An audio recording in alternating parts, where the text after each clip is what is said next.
Here I am, climbing up, feeling great, getting love. Here I go, risk it all, be worth it now, and that's for sure. Watch me as a Rocketeer. Right, we're here, episode 12, Fight Talk Down Under. It's better late than never. We've sort of proven to be a little bit inconsistent so far with our release days, but apologies to those who are hanging out for the content. We are probably a day behind. That's we're both dads, as we sort of discussed this the other day. We're both dads. This is the life. Things don't always go to plan. So hashtag dad life or something. Is that what the kids say these days? I don't know. But anyway, I'm Dan Meehan. I'm obviously a sports journalist from Fight News Australia, and my co-host is featherweight superstar Justin Lockjaw Van Heerden. How are you, mate? Yeah, can't complain. Yep, certainly it's a thing. The dad life can be quite challenging. So yeah, it's sort of like we're doing pretty good so far, though, I think. But yeah, I'm doing good. Couple of days left of camp, and then we're all wrapped up and ready to go on May 7th. For Eternal 65. So yeah, I can't complain. I'm excited to wrap up these last couple of hard sessions and then get stuck into fight week and start doing the easy process before the fun process. Absolutely, yeah, it's getting close. It's exciting. Looking forward to that one. So for those who don't know, Justin's fighting Alan Philpott at Eternal 65 on May 7th. So yeah, should be a fun one. But also before we get to that on the local scene, we were talking about this earlier today. Stay Strong MMA is the one local promotion that we Grow know Strong. of. That's that Grow Strong. Pardon me. That's it. Grow Strong. Grow Strong MMA. Apologies to the Grow Strong brass there, but that's the one sort of local promotion that's doing the rounds this weekend. So what do you know about that one? Yeah, so it's going on this weekend. So yeah, they got a pretty decent stacked card full of some notable amateurs from like Queensland-based amateurs that are competing, and it's good to see some of the top gyms that are based in like Brisbane, Sunshine Coast, places like that are all making the trek out to Warwick in Queensland to go support a regional show like Grow Strong. There's some quality fights that have been put together, and some talented amateurs that are featuring on the card. You got someone like Ryan Bishop, trains at Ignite, very talented dude fighting in a amateur featherweight title fight. You got Mikey McDaniel headlining the show. He's had a few pro fights, in his time so far. So he's headlining their show. So they've got some talented up and coming amateurs. They've got a decent sort of pro main event, a stack of amateur titles, and yeah, it should be a good show. There's be a live stream that's going to be released in the next day or two as well, so people can check that out. Just another cool show, local sort of promotion to get behind and see some people build themselves up and work towards some of the premier shows such as like Eternal. And where were they located again? In Warwick in Queensland. Warwick, Queensland. There you go. For those who don't know, check that one out. Should be a good one. And look, I'm committed to not editing this show too much. I like it to be sort of a little bit organic. So that's another name butchered for the name butchery highlight reel there. So apologies again. We'll do like an end of year. We'll do like an end of year compilation. Yeah, absolutely. I think I should do that, actually. I should keep track of them all. But, there we go. Grow Strong MMA, that's, sounds like a fun one. But we got a lot to cover off, actually. Obviously, last week we did a huge preview episode, previewed all of the fights that were coming up for the week. And, they've all come to pass now. So we get to sort of talk about what, the week that was. And we'll start off, we'll do it in order, okay? So Wednesday night was Zerafa versus Hardman, obviously in boxing. It was a big grudge match that was probably a year or so in the making. And it turned out to be a pretty short affair in the end. I think Issac Hardman kind of got outclassed in the end after sort of everything that he'd said on social media in the lead up to it. Unfortunately, it didn't end up being the sort of barn burner that everyone was hoping for. And Michael Zerafa caught him with a pretty thunderous left hook in round two, and it proved to be really too much to recover from. So, what did you make of Michael Zerafa versus Issac Hardman? Absolute robbery, early stoppage if you ask me. I reckon he could have come back. Nah, look, like Isaac said, he said it himself, he said Zerafa's a weasel, but he got bashed. So, it was a short but sweet victory for Zerafa. I honestly, like we spoke about, I predicted that it was going to go into the later rounds, and I thought once it does that, we'll be able to see Hardman sort of wear on him and use that power to great effect to kind of put him away. Obviously, it's no secret I got a connection with Isaac, so I was kind of rooting for him in the fight, but Zerafa was able to go out there and put on a show, secure himself a world title shot, and put Hardman away. I thought Zerafa's distance management was really, really good. Even when he was, sort of boxed up in the corner, compressed and limited with his movement, the ability to sort of slip back and land that left hook with enough sort of pop on it to put Isaac down like that was something special. So, yeah, it was a great performance. It was a cracker fight. The event had some good fights in the undercard as well. Some weird shit happened with some men dancing as well, which was kind of awkward. But we'll just we won't go too deep into that. I don't want to get caught by the cancel culture. But can we not have dudes dancing in a ring that's got nothing to do with boxing at all? Like, not even if they're women, it wouldn't have made sense. Like, I don't care. Like, what are we doing? I just want to watch the fights. Like, I can't stand shit like that. There were some weird little sideshows along the way, wasn't there? And you could see there was even like breaks in the action. It looked like they were doing like one of those little auctions, memorabilia auctions in the background as well. It just seemed a bit kind of, I don't know, for a big show, what was supposed to be a big show like that, it kind of seemed a little bit kind of weird and amateurish at times. So there was definitely some cringe moments in the telecast.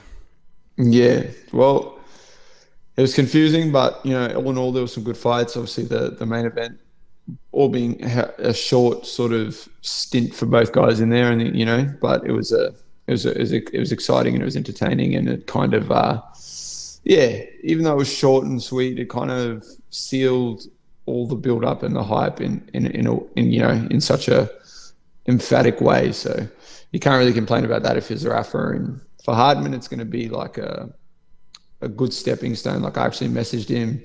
I waited sort of a bit to message him and kind of touch base, but I said to him, I was like, I'm not going to give you like the usual spiel like people give fighters after they lose and think. All I'm going to say to you is you're going to be a world champion one day. That's it. Just stay on the path. That's it.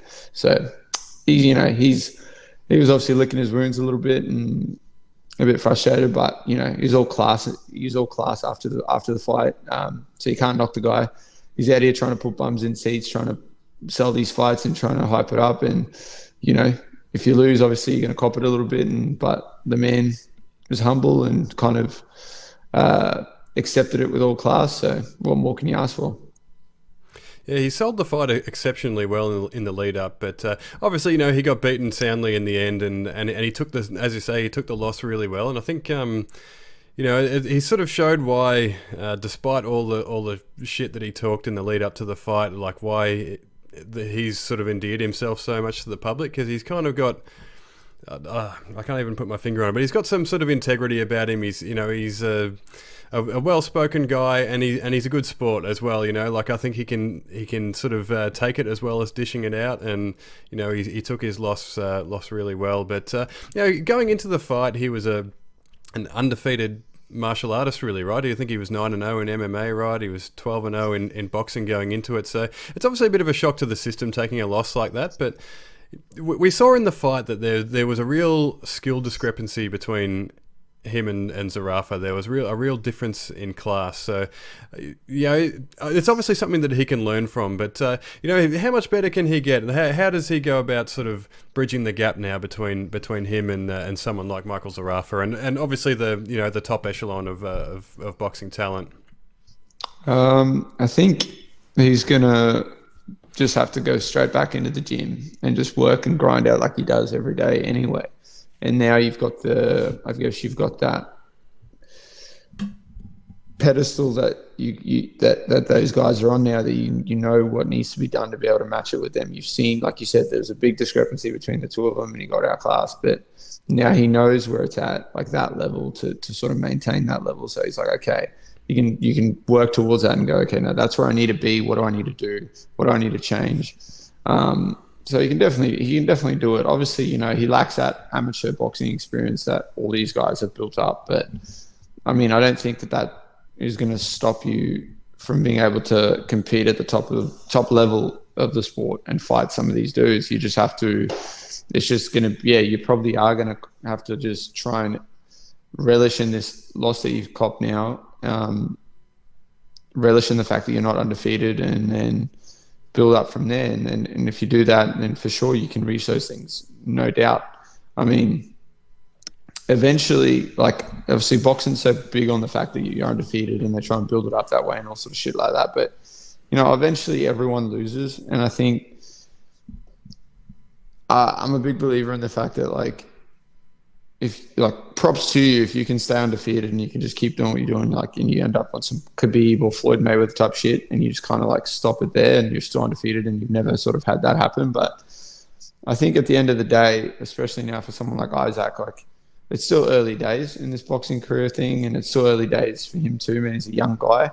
So the fact that he's lost to someone like Zerafa, he can build himself back up and then reach those sort of pinnacle of the sport and get to the goal of being a world champion. It's entirely possible, you know, as opposed to had he been a bit further along in his career and now you suffer your first loss. Like, at that point, you know, some people, it's hard for them just to find that ability to grind and build themselves back up and go, okay, let's do it again. At that point, you know, it's sort of, that's where you see some of these guys and across all the different sports, you see them like become like kind of just gatekeepers. Like, they just fight to sort of, they're just fighting to keep their place where they're the person that you need to be able to progress forward, but they never really progress forward, if you know what I mean. So, yeah, I think this is going to benefit him more than it's going to hinder him in progressing forward to winning a world title.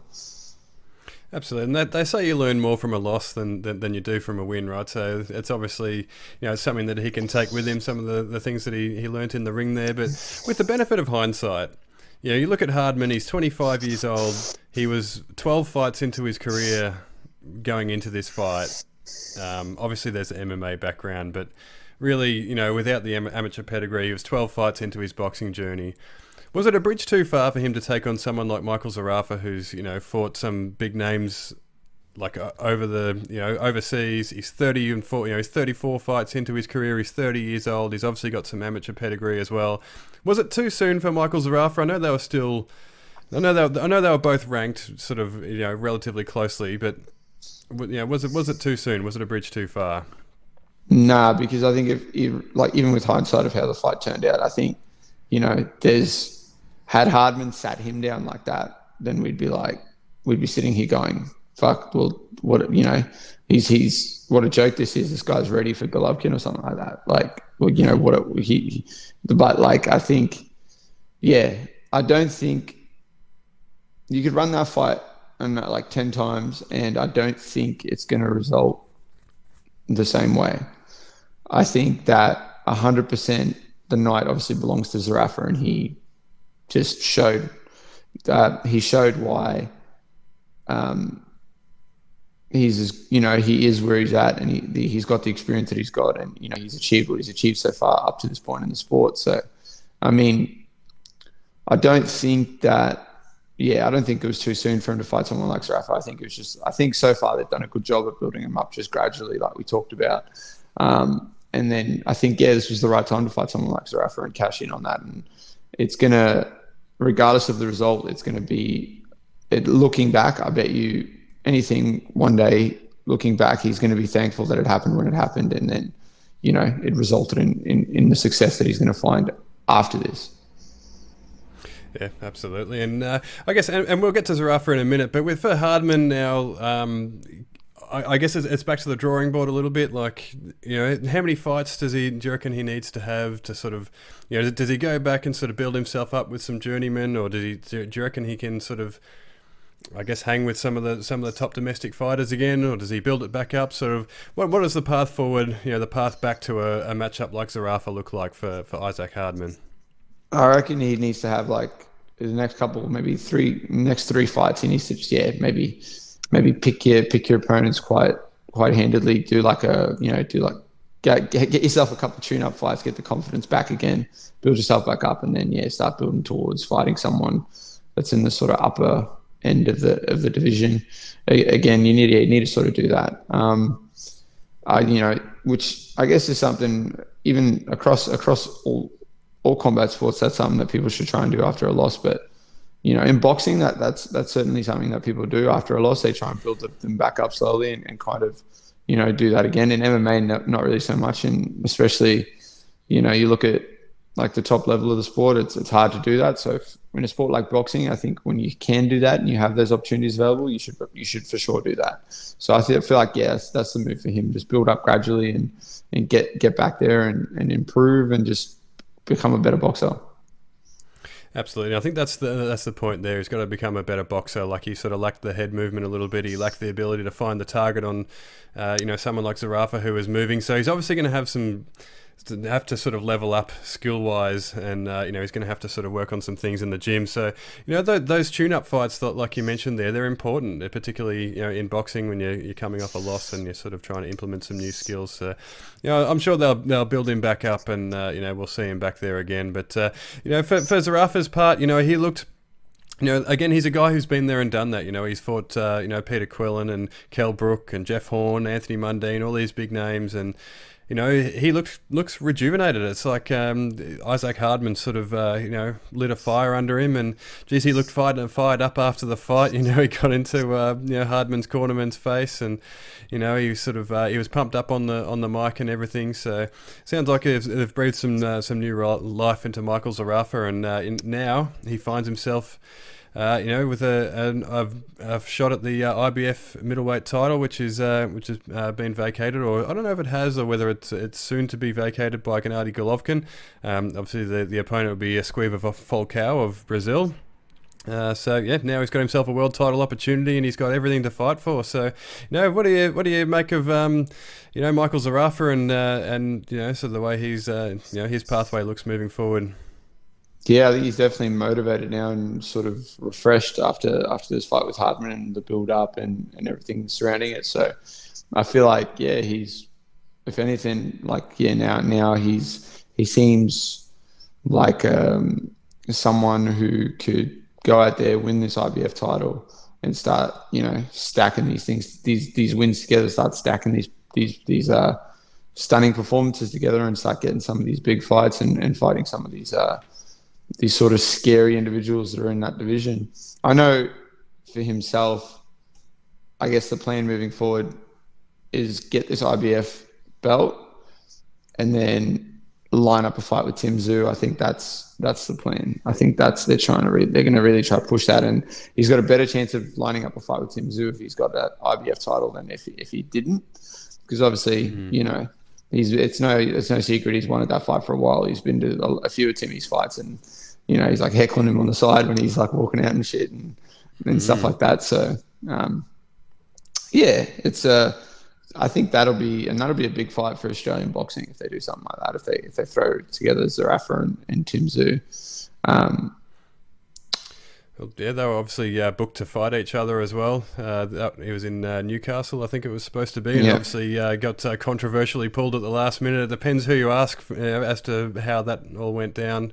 A lot of people point the finger at Zerafa, but I guess we'll never really know the background of that. But like you say, if he's got that IBF world title, that's a far more tantalising prospect for Tim Tszyu. So that's a good shout. I think there's a decent payday available there to Michael Zerafa. I think if he gets the IBF title and chases one of these international guys, I think he's probably going to be disappointed straight away. But he might end up then having to sort of fight someone.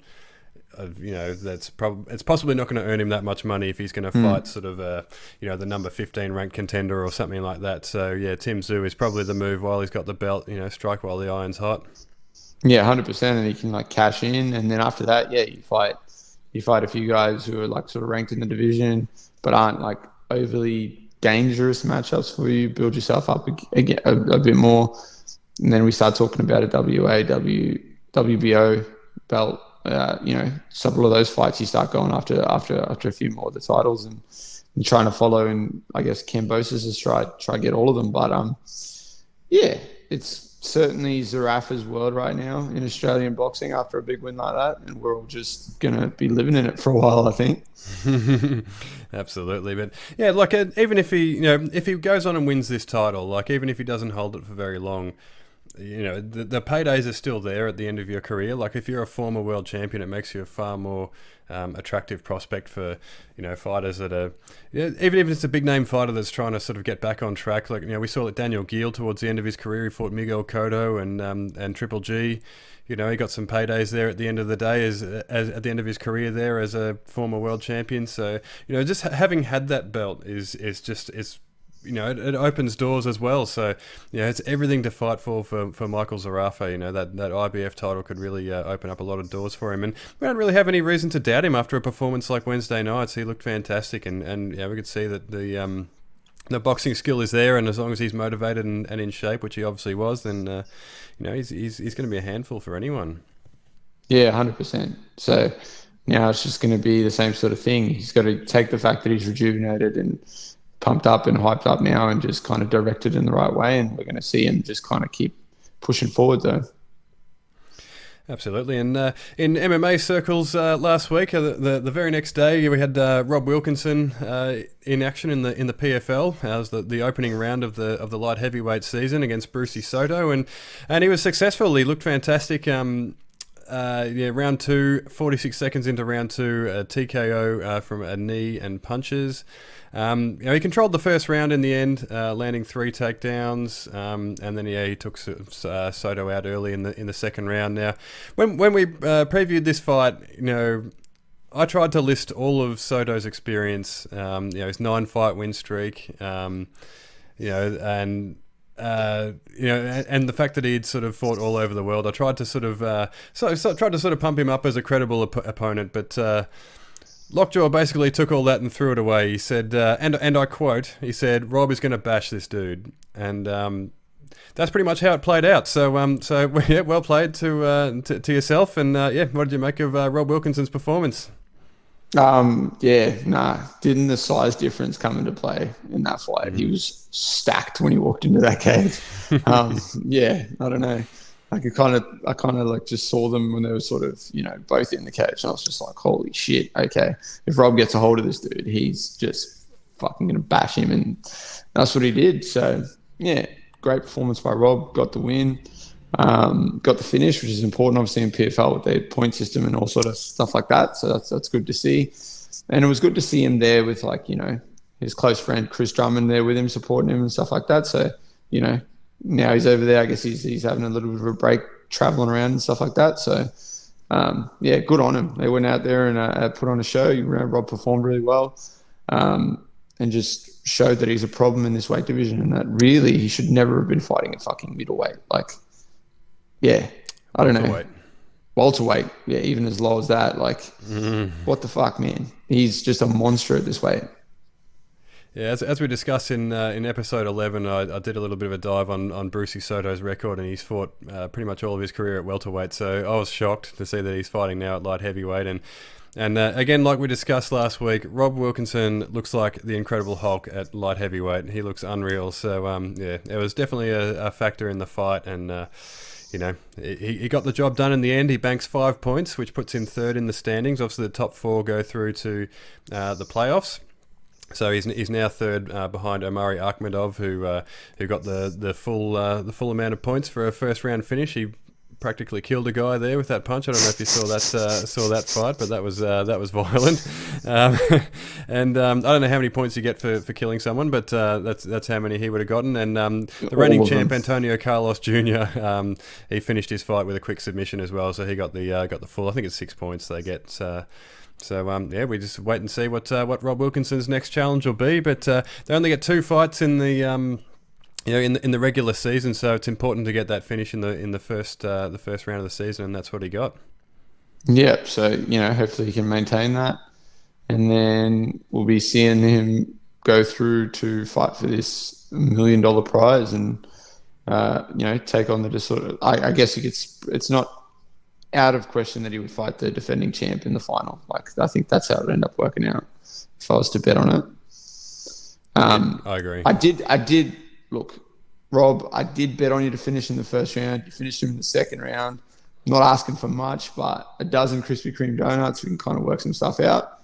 And we'll just, if we can figure some shit out, that'd be cool. But yeah, I'm excited to see what he does moving forward in the PFL, 100%. And if we could organise the delivery of those Krispy Kreme donuts for May 8th as well, not before. So, 100%. May 8th Lockjaw's got to make weight. Anytime May 8th onwards, if you just, and in fact, anyone that wants to send me any snacks, food, I think whiskey. Sauces, definitely sauces. Yeah, May 8th onwards, bring them here. I'm going to have like a couple of days there where I get to just relish in all of that. So actually, I got Gordon Ramsay's 10-minute meals book, and I'm going to make something out of that every day for like 7 days after my fight. So shout out to Gordon Ramsay. The man knows what he's doing. Absolutely, there we go. And also in the PFL, we were going to preview Sam Kay, who was supposed to be fighting this weekend, but turns out he's been pulled as well from the fight. Another visa issue, and we're told it's not on Sam Kay's end. So PFL, you need to get your act together, because this is the second one, the second Australian fighter behind Aaron Blackie who's had a visa issue, and it sounds like it's again on PFL's end. So that's a disappointing result for Sam Kay. He does have the same manager as Aaron Blackie, so I don't know what's happening there, or why PFL just can't seem to sort of pull it together for the Aussie fighters from Ginnon Sports Group. But Sam Kay's out of his fight with Denis Goltsov. I have reached out to try and get some information. I haven't heard back yet, but it sounds like he's going to be rebooked in the regular season. I don't know. I imagine that it would still be against Denis Goltsov, because I can't imagine they would put in a fill-in and for this weekend, and then I don't know how that would work out. So I imagine he's going to be the same opponent, but it sounds like it's going to be a few weeks down the line for Sam Kay. But yeah, disappointing outcome. He would have been raring to go, but unfortunately not to be just yet. Yeah, 100%. I think from what I saw, and the timeline they're trying to work with is like 6 to 8 weeks to get back in there or some shit. So hopefully they can get PFL can fucking sort their shit out and they can get that going. Because at the end of the day, like, these dudes are like traveling from Australia. It's a big fucking process. Like, sort it out so they can get there without any hiccups and they can perform. Like, the last thing we need is these guys to keep getting opportunities and then end up, like in a situation like BJ Bland where they have to like rock up, make weight, fight, and then, everything's all fucking rushed and all over the place. Like, let's give them the fair opportunity, give them all the stuff in their, in their favor that should be in their favor, that should be organized. Like, it's your job to organize that shit, organize it. Simple. Yeah, absolutely. And it's a disappointing situation for him. Like, he's obviously finished his camp pretty much at this point. So, to have another 6 or 8 weeks where he's got to go back on the grind and, keep getting ready, that's pretty tough. And what would you do in that scenario? Would you sort of have, take a little break to sort of break up your camp, or would you just sort of carry that intensity through? How would you handle that if you're in Sam Kay's shoes? You just got to maintain and keep going. You can't taper off and because then you might as well just maintain and keep going. I mean, in the lead up, for example, in the lead up to this fight with Alan, before I was lucky that I got the fight on Hex with Josh Riley. Otherwise, it would have been like my 4th camp that I was doing back to back before I ended up fighting. And for someone like my teammate Colby, man, the dude's pretty much done like an 18-month fucking fight camp. Like, hasn't tapered off at all. He's barely tapered off a couple of days to try and kind of reset. He's just been going. And that's, I get people are going to be like, oh, nah, but you've done a big camp. You need to kind of just give your body a sort of reset or whatever. Yeah, cool. That's, that might be the case if the fucking camp ends and the outcome is that you have a fight and then you have a little break. Okay, maybe you have like a couple of days or a week or whatever. That makes sense because you've achieved the result of actually stepping in the cage. But when you haven't, you might as well just keep going and just keep preparing yourself. Obviously, intensity-wise for the next week or two, if I was him, I'd probably just kind of taper down intensity of sessions a little bit, but still maintain. That's what you got to do, 100%. But yeah, I feel like it's just unnecessary that you have to have something like this happen when you've done everything on your behalf, as we're being told that it's not on his end. So if that's the case, then man, it's pretty ridiculous that you have to like go through this again, and now you got to do another 8 week sort of camp or whatever another 8 weeks of training to get to this fight. But you know, there's always going to be like the positives to take out of it. Obviously, there's another 8 weeks to get better and get more sort of study up on the guy that you're fighting and find some more holes, figure out some things that you might not have had enough time to figure out before. But I mean, at the end of the day, at this point, if you've already done a camp like that you've already done a camp, you know, it's at this point, it's just like, fuck, we just got to get in there and fight. Like, I don't think it's not like you're going to find some secret fucking thing out in the next 8 weeks that you didn't know already. Like you have an idea, you've got your coaches that work things out. You yourself have done your own sort of study and look into the person that you're fighting. So at this point, you just got to get in there and fight. Really, that's all that's left. Absolutely, yeah, and hopefully that's sooner rather than later for Sam K. But also in action over the weekend, or just before the weekend, but Friday night was Mini T Williams in one championship. He was back in the MMA circle once again against Namiki Kawahara, and he won by unanimous decision. So another one in the win column for the Aussies, and he showed off some improvements in his MMA game in the end. He managed to defend well on the ground. We know that Mini T has an extensive Muay Thai background, so he is sort of building the grappling base there. He's sort of trying to bridge the gap there, but Kawahara took his back in round one and did threaten the choke, but Mini T managed to hold him off and scramble his way out of it. But he dropped Kawahara pretty hard in the second round, and he really just sort of controlled the striking. He just showed he was the strongest striker in the end, and he throws everything full tilt, Mini T. He just, he commits and he throws full power, and he hurt Kawahara quite a few times. So,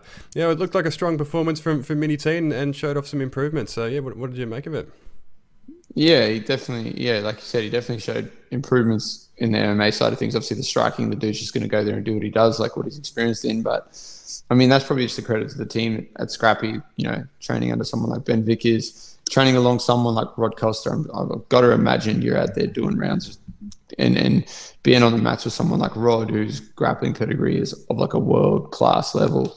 That's got to factor in, and that's got to help you out. And then, you've got some of these other dudes that the trainer Scrappy that, are pretty handy in all avenues of the sport. So, I mean, for Mini T, it's just really, it's just kind of, he's in a really good place with a really good team and really good coaches to kind of build up and increase his MMA knowledge and abilities, and then just apply that moving forward so that when he is in those exchanges on the feet, he can shine without fearing the fact that he's going to get taken down or someone's going to try and, grapple him. He can just kind of be like, all right, well, I've got this Brazilian bloke named Rodrigo that tries to choke me every day in the gym.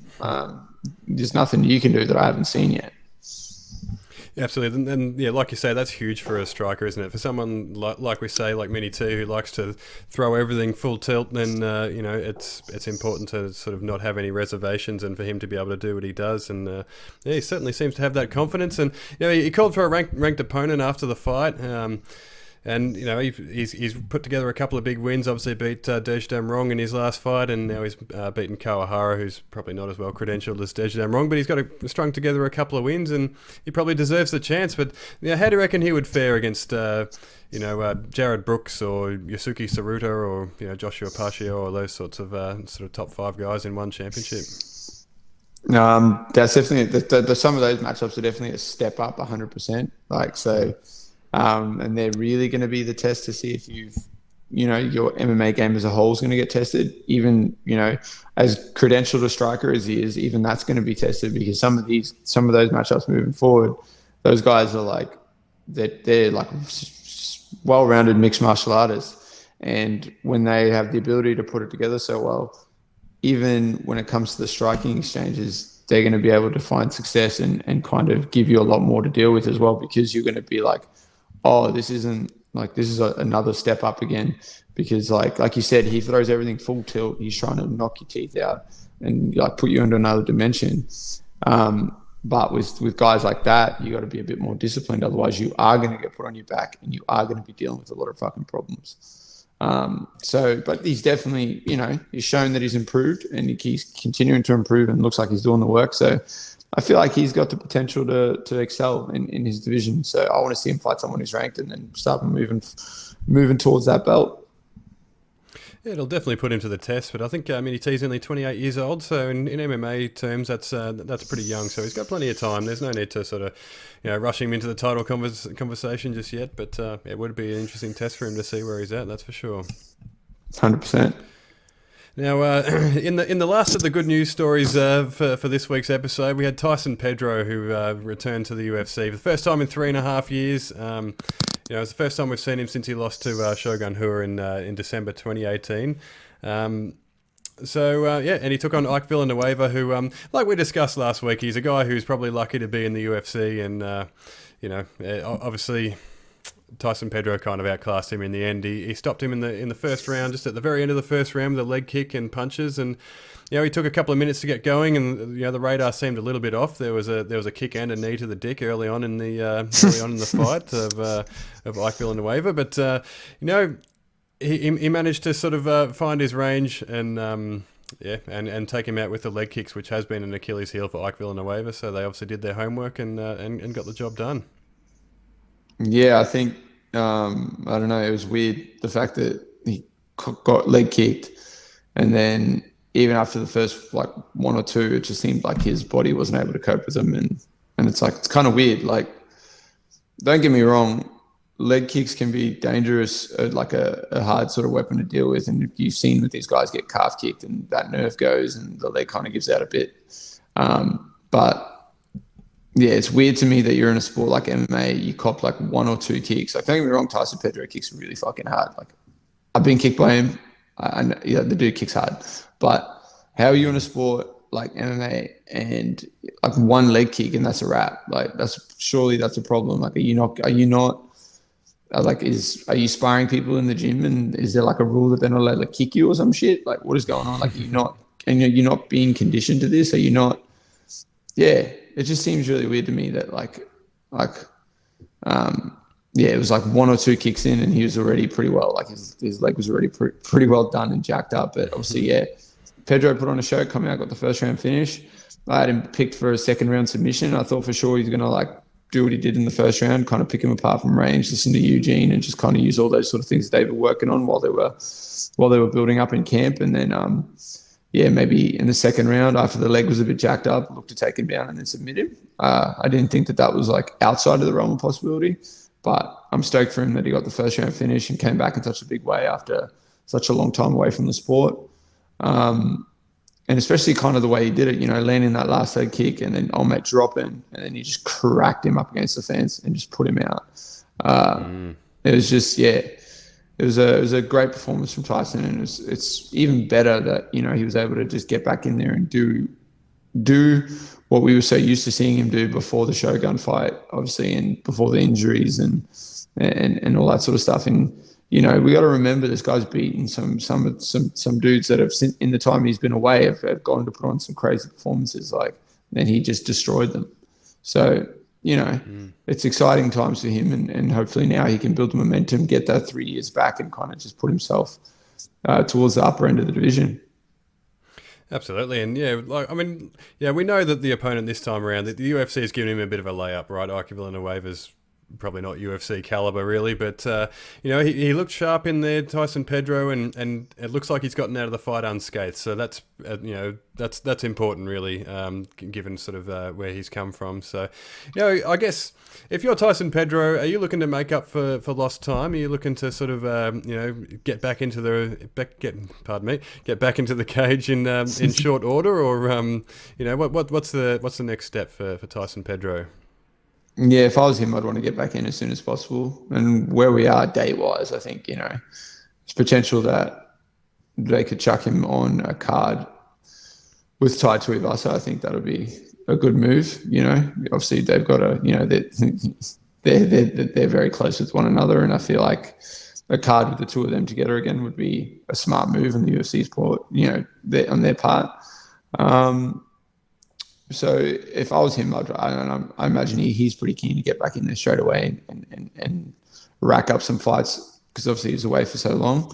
But I mean, who knows? You know, he's another guy that's kind of got so much happening outside of the cage that it wouldn't be, regardless of the fact that he was away for so long and you know he's not injured now and he's sort of back to the sport. It wouldn't be out of the realm of him just kind of not fighting again till towards the end of the year and just getting another one in and then kind of still easing his way back in, if you know what I mean. But I guess, yeah, we'll see. I'm sure we'll know sooner rather than later what he's going to do. But all in all, yeah, it was just great to see the dude come back. It was good to see the first part, like the start of his camp, see towards before he shot up and finished his camp, and to see him, you know, progress through fight week and then get back in there and fight. Like the whole process was just nuts because obviously, you know, when he was here starting his camp, he was at freestyle, you know, with us and the guy. He was doing a lot of work with the guys from City Kickboxing and with Carlos Hulberg and that. And yeah, I'm not going to sugarcoat it. The dude was getting worked and he was struggling a bit because obviously he's been away for so long. And you know, the sessions we do ain't no joke. So it was wicked just to see that all build up and then get to the point where he's now back fighting, be actually standing in the cage across from a person in the UFC, and then go out there and perform. So yeah, I'm pretty stoked for the dude, and I'm sure he's stoked, and he's going to be keen to do it all over again. Absolutely, and you know, I guess you know, is there some, given his injury history, is there some risk in him sort of going straight back into camp and trying to sort of capitalize on that, you know, on that momentum? Like, is he better off sort of taking a break before he sort of goes back into a fight camp, or do you think, you know, he can, you know, basically just carry on the momentum he's got from the camp and keep working as he was? I think he can carry on. I mean, he does his conditioning and body sort of physio sort of stuff at Ethos Performance.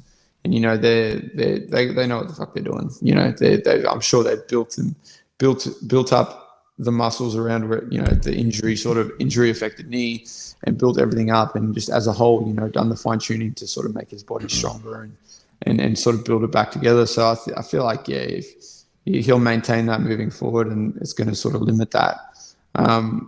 Obviously, yeah, if you know, he gets in there and fights, cops a few, you know, he himself cops a few kicks or, you know, stuff like that gets sort of thrown his way. If you do feel a bit of a niggle here and there, or you feel a bit like iffy after a fight, 100% he's gonna have to like pull it up and take a break, because he's already had some, you know, surgeries, and they messed up the surgery the first time and they had to get another surgery, and there's so much that goes into it.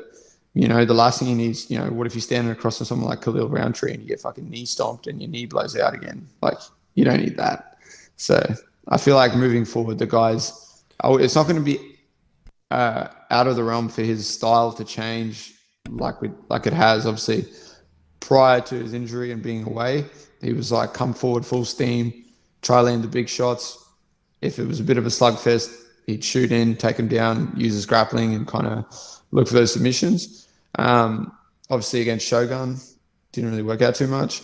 But moving forward, you know, I feel like we're going to see him be like, you know, work a bit more from distance, be a bit more clinical, be a bit more of a sniper, like you kind of saw him being in this fight. You know, he using those leg kicks, using the fact that the movement, the feints, you know, he's a big guy. He's a tall guy. I know it's a light heavyweight division. They're all monsters, but, you know, he's a big, tall, long dude, and he can use those skills to kind of, you know, fight in a way where it's lower risk but high reward for him. Because at the end of the day, if it does turn into a sort of dogfight and grappling contest, the man's handy on the mats. Like, he shares that same sort of thing like Jimmy Crude has. Like, the guys, you know, their grappling pedigree and their wrestling pedigree is of a very high level in that division.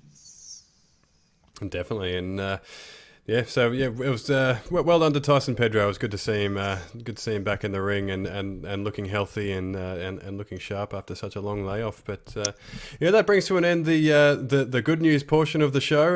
Unfortunately, we now we move on to the bad news, and we had a couple of Aussies in action in Bellator on Sunday. The main event was obviously one of your training partners, Arlene Blencowe, who took on Cris Cyborg in the in the rematch for the Bellator featherweight title, and she pretty much did exactly what you implored her not to in episode 11. She pretty much stood and tried to bang it out with Cyborg, which was, like we discussed on the day, it was a gutsy move, and boxing is obviously what Arlene knows best, and what she probably figures was her best chance of winning the fight, but it didn't really work out in the end. She got dropped pretty hard in round one, and probably got outclassed in the end and lost by unanimous decision. So yeah, what did you make of Arlene's performance? Bro, yeah, obviously the approach for the fight. Obviously, I spoke about that in episode 11 about the approach to the fight, doing the camp at Jackson's, and I got to just speak honestly about how that kind of my sort of thoughts on that, and I did. But it was obviously shit to see her not get the result. Or, it would have been obviously awesome, and the desired outcome would have been to see her win a world title. But man, yeah, she's a fucking savage, bro. Like, I can't think of many people that would have got up to, and been able to keep going after they got dropped like that. Because when she got dropped by Cyborg, it was fucking hard. Like, that's one of them shots that's like, yeah, that takes a bit of time off your life type shot. Like, that was a hard punch. And then obviously, there's probably a lot of people that wouldn't have come back from a shot like that. No. Like, that was heavy. Heavy shot. And she took, lots of heavy shots throughout the fight.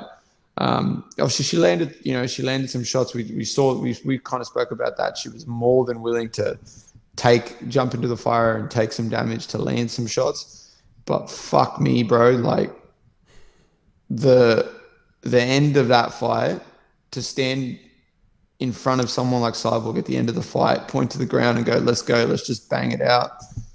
Man, that's fucking sick. And obviously, everyone's kind of like, everyone's spoken about the fact that, like, she's an absolute savage, and she's the first person to take Cyborg the distance in Bellator. So, and really, at the end of the day, compare that fight to the first fight, there's improvements. She went the distance. She landed a few more shots.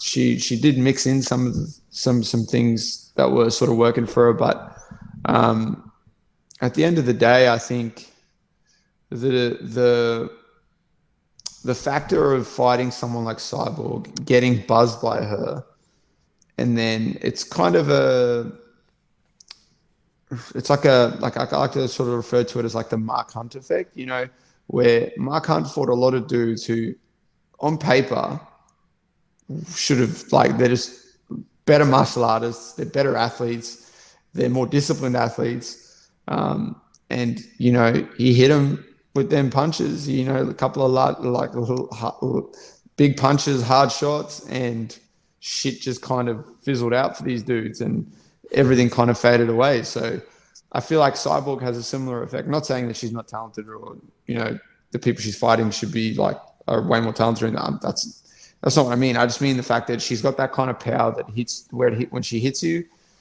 everything kind of just fizzles out of the window. I think your game plan goes out of the window. I think everything just kind of fades out. You just get kind of put on autopilot, and then your body just reverts back to the thing it knows how to do the best. And for Arlene, obviously, that was just to try and stand and bang, because that's what she loves to do. But obviously, as we spoke about, to beat Cyborg, that's probably not the best outcome or the best approach. But credit to her for just coming in there, still experiencing that big knockdown, and then continuing to fight for 25 minutes and getting after it, and trying till the very last second to knock Cyborg out and land punches like that to knock her out. But I feel like a big weapon for Cyborg that kind of played a factor too was the front kicks throughout the fight. She just kept buzzing the front kicks out throughout the fight, and she got, a few times she landed it, but like glancing. But towards the end, she started getting real close with it, and it was like, I feel like that the threat of the front kick was kind of another thing that kind of caused Arlene to sort of pause and hold and kind of not have the momentum to keep blitzing in, because like a few times she'd go to blitz in, that kick would fly up, she'd get herself out of the way, and then it'd just be like a reset button. And then obviously then you see Cyborg land some of the harder shots. Like, I think after that she made the read that Arlene was kind of getting out of the way of the kick, so then she would follow up with like a straight and a hook, and like she landed that a few times after that as well. And like, you're talking about a cumulative damage from that first round when she got dropped to all the way through, man, it just gets worse and worse and worse. And like I said, I've shared my thoughts on Jackson Wink and the people there and the team there and stuff like that. And like, I was trying to like here and there, I was trying to pick out sort of what they were doing in between rounds and sort of saying and get an idea of that and hear a few bits and pieces here and there. And they really weren't offering up much adjustments. Like you're talking about the dudes that have coached like John Jones, George St. Pierre, some of these dudes in world title fights. And we've heard them give some of the best corner advice and adjustments to these dudes in this world championship caliber fights before. And I just didn't feel like that was there for this fight. And especially, for Arlene, which is kind of like a shitty thing for her. So, yeah, I don't know. They always used to say that if you fought someone from Jackson Wink and then you fight him again, the fight's going to be like vastly different because they are such masterminds, at what they do. But I expected that as somewhat, but at the same time, I'm not surprised that there wasn't much that they offered her and that was different. I feel like if Arlene does a camp, wins some fights, gets another fight with Cyborg, does her camp with Eugene and Joe and like the people that she started off with here and builds up like that, I feel like she goes out there and fucks Cyborg up. Like I feel like her abilities that she does have and the way that I kind of saw that at the start of the camp, the stuff that they had her doing and that she was working. And when I was doing rounds with her, I was thinking like, fuck man, like, this is the move. Like this is the approach for this fight. Like you're going to give her problems to deal with. You might not knock her out. She's very hard to finish. You might not put her away, but you can certainly fucking beat her and like outclass her and take little to no damage doing it with the approach that's out there. A la Volko Max Holloway won.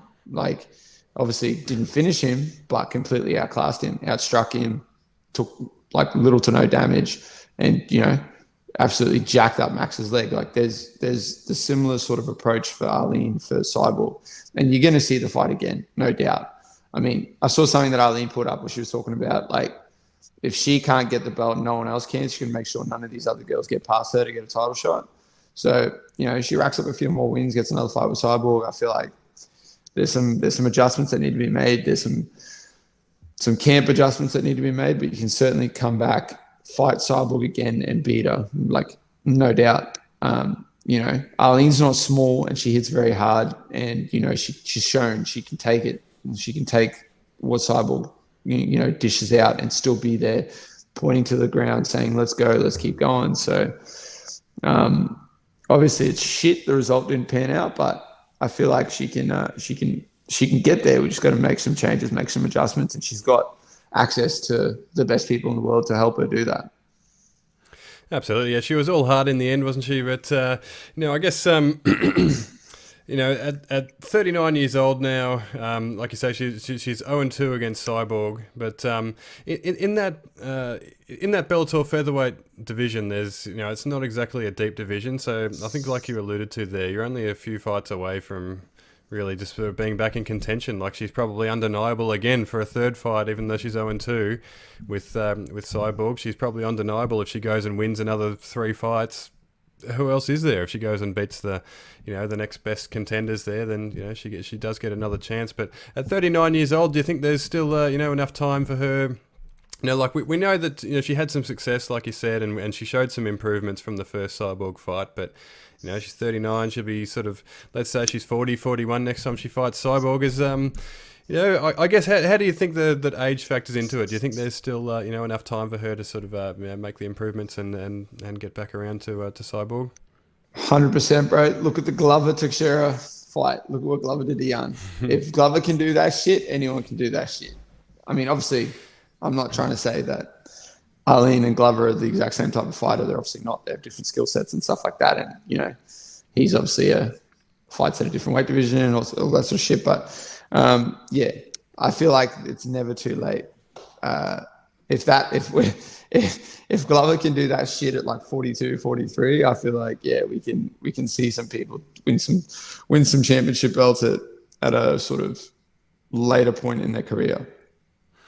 And we just have to refer to the other examples. You got like Michael Bisping, people like that. I guess if these people can just sort of stay on the path, keep improving, keep grinding, keep working, then anyone can. Absolutely, and yeah, we saw the improvement this time out. So I guess we haven't got a reason to really to doubt Arlene.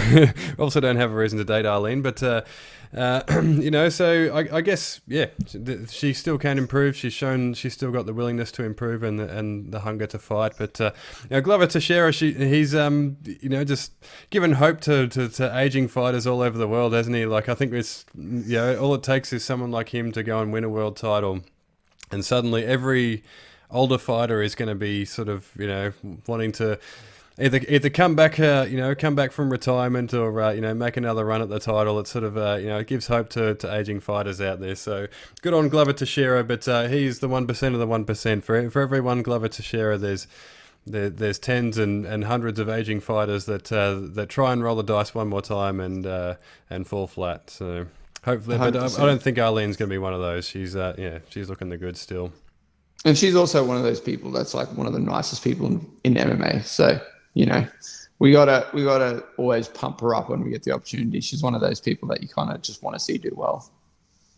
Absolutely, and I have had the pleasure of interviewing Arlene before as well. She's super nice. But also on the card we had Janae Harding. She was earlier on in the card against Danial De Silva.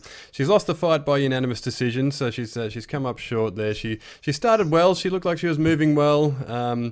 But Silva took over with power shots. She's got a bit of a wild style, Danial De Silva, but she throws power shots and scored a couple of flash knockdowns in round 2 and 3. It looked like there, but really just sort of the power probably proved to be the difference in the end.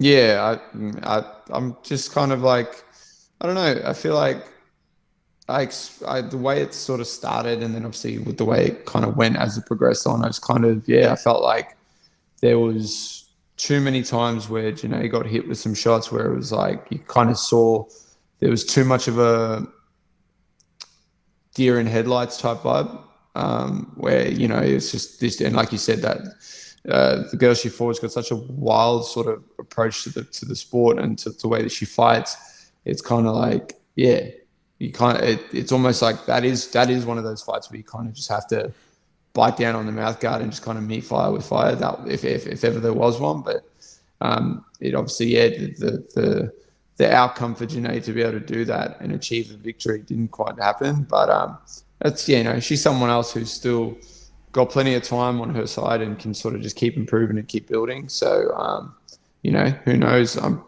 pretty sure we're going to see her continue on at Bellator and continue to sort of progress forward. So it's obviously, we had some great results for the Australian fighters over the last sort of week and the weekend, and we had like a couple of losses and a couple of not so good results. But at the end of the day, I feel like they're all in a position where they have access to everything they need to be able to improve and progress and to get better and achieve those things they want to achieve. Absolutely, yeah, and I think we're at a point in this region where the opportunities are there. The quality of training is there for people to improve. So it's a good position to be in. But with Janae Harding, like you say, she's still quite young. She's 1-3 in her past 4 in Bellator, and she's 0-2 in boxing in that period as well. So she probably needs a win. But time's on her side, and I think. I think Bellator will stick with her for now, and we know she was coming off a surgery for a detached retina as well from her last fight. So, and she did look I don't know. To me, it felt like she was having a little bit of trouble pulling the trigger. I don't know if maybe that was sort of playing in the back of her mind, in the fight. But obviously she's got plenty of time, like you say, to improve and get herself back up there. Yeah, 100%. I mean, and that's at the end of the day with some of these. Like sort of younger fighters, that at the end of the day is the thing that you have to sort of keep active in the back of your mind, is that you have time, albeit limited. You have time to improve and get better, and you just have to kind of be realistic with yourself. That's the thing in it. But that's when these other factors start factoring in. Who are you surrounded by? Who are the people in your circles that are sort of, helping to guide the ship? And are they are they telling you what you need to hear, or are they telling you what they think you want to hear? I feel like the biggest hindrance for fighters after when they have some of these stints where things don't pan out, or they have a few losses, or whatever the case is, it's like, who are you surrounding yourself with? Like, what is happening outside of that? Because you need the people that are just going to straight up tell you, like, yo, this isn't fucking good enough, or whatever the case is. You can't have something like, this was the case, and this was, and kind of pump you up and just give you this false sense of like reality and security that no, we're doing everything right. Like these other factors that came in. So hopefully she isn't one of those people that gets affected by shit like that, and she is in a spot where she's got the right people around her. I know in recent times she's changed where she's trained a fair bit. I think she did her camp for this fight at a combat training center. So hopefully she sticks there moving forward and keeps working with the team down there, because obviously there's a decent team down there, decent training partners, decent coaches, just quality individuals down there. So hopefully, that's sort of where she kind of finds her feet now a bit, and kind of just progresses forward. And speaking of progressing forward, Fight Talk Down Under will be progressing and improving week on week, and we've got episode 13 coming up next week. It will be featuring a preview for Eternal 65. Obviously, Lockjaw is going to be in action in that one, so we'll have a fair bit to cover off there. And other than that, it looks like the schedule's looking a little bit quiet, so we might have a bit of fun with it. And we'll also hopefully we'll put this out on social media as well. But we're going to start doing some fan questions, so we might just take on a question every week, and we'll put it out again in the Fight Talk Down Under Facebook group, and you guys can put forward your questions, whether it's about fighting, whether it's about Aussie MMA, whether it's about Lockjaw, who's got something to say right now. On the topic of this question thing, I swear to God, if someone sends in a question being like, what is Volkanovski like? I'm going to punch myself in the face. Like, don't ask that question. That's the only question that's void. Okay? I'll tell you what he's like. He's a shit bloke, and he bashes me when he's here. Okay? He's the most likable dude in MMA, and he's like a family man. No, he's a dick, all right? He's a dick, okay? He's a dick, and he bashes me. Obviously, I'm joking. He is actually the nicest dude in MMA, and I'm trying to like build him up and throw some shade his way, but I can't, because look at the fight with Zombie. He even asked Zombie if he was all right. So, no.